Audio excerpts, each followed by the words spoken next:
Bell is a right, jail is an exception.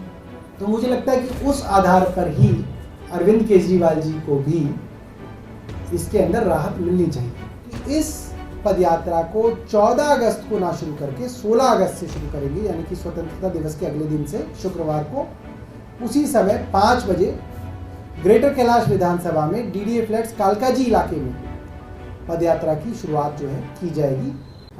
जैसा कि आप लोगों को मालूम है कि मनीष जी 17 महीने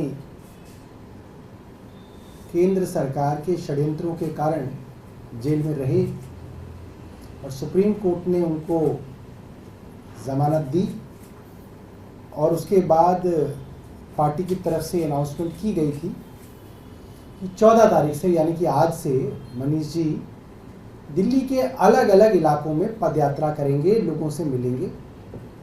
आज ये पदयात्रा ग्रेटर कैलाश विधानसभा में होनी तय थी, मगर कल दिल्ली पुलिस की तरफ से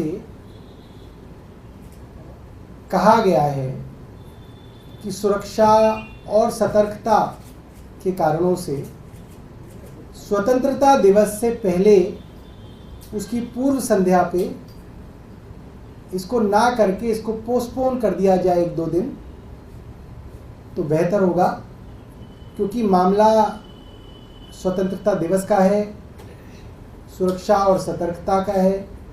और हमें लगा कि पुलिस की सलाह जेन्युइन सलाह है, तो मनीष जी ने ये कहा है कि इस पदयात्रा को 14 अगस्त को ना शुरू करके 16 अगस्त से शुरू करेंगे, यानी कि स्वतंत्रता दिवस के अगले दिन से शुक्रवार को उसी समय 5 बजे ग्रेटर कैलाश विधानसभा में डीडीए फ्लैट्स कालकाजी इलाके में पदयात्रा की शुरुआत जो है की जाएगी।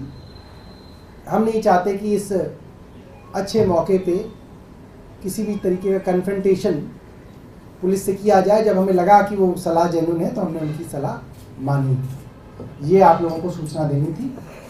सुप्रीम कोर्ट ने जो प्रेसिडेंस सेट किया है उसमें कुछ बातें उन्होंने अहम बताई हैं। पहला कि अगर ट्रायल शुरू करने में देरी जांच एजेंसी की वजह से है तो उसके लिए आरोपी को प्रताड़ित नहीं किया जा सकता, उसको हमेशा के लिए जेल में नहीं रखा जा सकता। दूसरा, मामला चाहे पीएमएलए का भी क्यों ना हो, 45 सेक्शन की जमानत को ओवरराइड करेगा article 21 of the constitution. Bail is a right, jail is an exception. तो मुझे लगता है कि उस आधार पर ही अरविंद केजरीवाल जी को भी इसके अंदर राहत मिलनी चाहिए। देखिए, मुझे ऐसा लगता है रेसलिंग फेडरेशन की कुश्ती रिंग में ना होके जंतर मंतर पे हो रही थी, और उसका अगर कोई एक आदमी जिम्मेदार है तो वो रेसलिंग फेडरेशन के पूर्व अध्यक्ष बृजभूषण शरण सिंह हैं, और केंद्र सरकार का उनको संरक्षण है, जिसकी वजह से वो खिलाड़ी जिनको रिंग में प्रैक्टिस करनी चाहिए थी, जिनको अपना डिसिप्लिन से अपना पूरा रेजीम फॉलो करना चाहिए था, वो मजबूर हुए अपनी इज्जत बचाने के लिए जंतर मंतर पे बैठे, जो कि पूरी रेसलिंग फेडरेशन के अंदर काम करने वाले जो खिलाड़ी हैं, प्रैक्टिस करने वाले खिलाड़ी हैं, उनके लिए बहुत डीमोरलाइजिंग था। एक मॉरल ही सबसे बड़ी चीज होती है किसी खिलाड़ी के लिए, जिसको केंद्र सरकार के संरक्षण की वजह से बहुत नुकसान हुआ।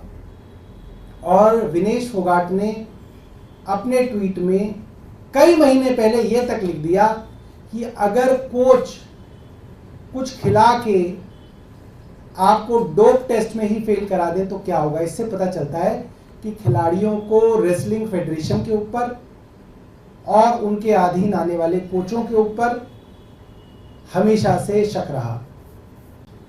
देखिए, ये बात बहुत ही साधारण बात है कि चाहे कैलाश गहलोत फहराएं, चाहे आतिशी फैलाएं, चाहे गोपाल राय फैलाएं, कोई भी चुना हुआ मंत्री, चुनी हुई सरकार का प्रतिनिधि अगर झंडा फहराए तो दिल्ली का जो वोटर है उसकी वोट का सम्मान 15 अगस्त पे हुआ। और 15 अगस्त क्या सिग्निफाई करती है? 15 अगस्त का मतलब ही है कि चुने हुए लोग देश और राज्य चलाएं, लगाए हुए लोग, जैसे वायसरॉय लगाए जाते थे अंग्रेजों के समय में, वायसरॉय थोपे जाते थे अंग्रेजों के समय पे, ऐसे लगाए हुए थोपे हुए लोग ना करके चुने हुए लोग जो हैं झंडा फहराएं, वही आजादी का असली मतलब है। हमसे जुड़े रहने के लिए हमारे YouTube चैनल को सब्सक्राइब करें और नई वीडियो की नोटिफिकेशन के लिए बेल आइकॉन को दबाएं।